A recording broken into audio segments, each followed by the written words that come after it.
King's Secret. The next day, extensive amounts of sweat beaten up on the foreheads of the onlookers gathered in the castle square, caused by the sun at its zenith, mercilessly beaming directly upon them. The flock of viewers is making a lot of noise, chatting, whistling, and howling, impatiently anticipating the event that is set to occur any minute now.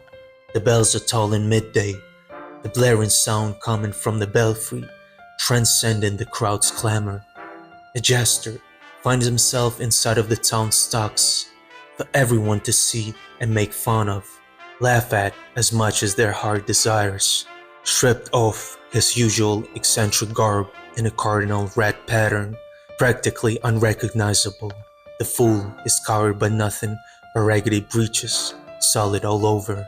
A public humiliation kind of punishment that is well deserved.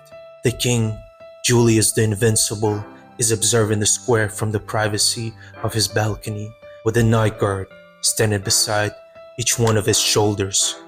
Parts of his face are covered in boils of some mysterious skin ailment of unknown origin.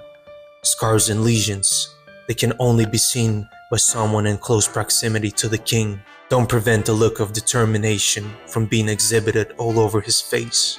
The trumpets, raised and pointed towards the sky by the heralds, ceremoniously blow with their bright and heroic buzz in harmony, successfully silencing the public. The announcer emerges from behind the heralds and unrolls the scroll to address the crowd.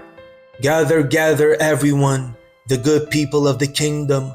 The announcement from His Eminence, our King, Julius the Invincible. Here we have a fool, a jester suspended in pillories, awaiting his sentence. This leech of a person undermined the king himself, exploiting our just leader's grace and kindness. He spread the lies and the rumors about the king's rule and created an unrest within the court in an attempt to start an uprising. He is to blame for disturbing the peace, slander, conspiracy, and the worst of them all, the treason. In the king's eyes, there is only one punishment befitting these repugnant crimes: death."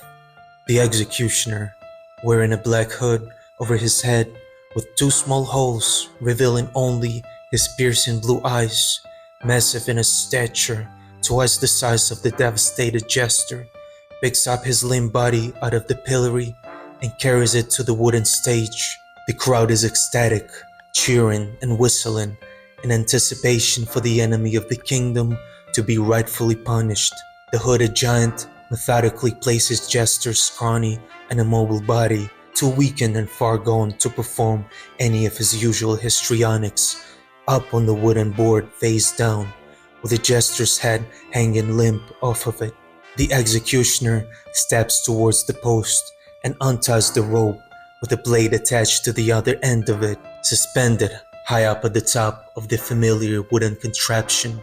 The blade with the sharpest edge, made out of metal, shining in the sun. The Punisher is holding the rope steady, awaiting a command. The children get on their parents' shoulders, elevated enough to be able to see what's going on the stage, to see the justice being served. Meanwhile, parents are trying to teach a cause and effect lesson to their youngins. The king gets up and steps up to the edge of the balcony, and the herd of spectators obediently quiets down.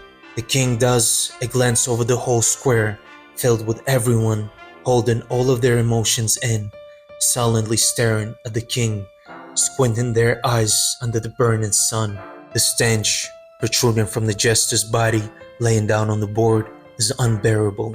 The sense of emptied bowels, perspiration, and anguish reach far enough from the platform into the nostrils of immediate observers, standing right by the foot of the stage, forcing them to cover their noses.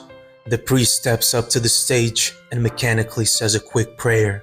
All eyes are on the king, and with a swift wave of his hand, sending down the signal everyone has been waiting for, the executioner lets go of the rope, holding the guillotine's blade as it comes down rapidly and decisively, slicing through the jester's neck, slashing his head clean off the rest of his body. The attendees gasp in unison before they explode in the jubilant roar as they see the head drop into the basket in front of the guillotine, but then bounce out of it.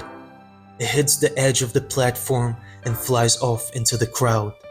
The eyes of the jester are wide open and the mouth agape, contorted in a baffling grimace. Large eyeballs, comparable to a surface of clear pond water, reflect in the faces of onlookers glaring at them as the severed head is flying in their direction. It is impossible to tell whether this head of its own is making a mocking gesture or is engulfed in horror.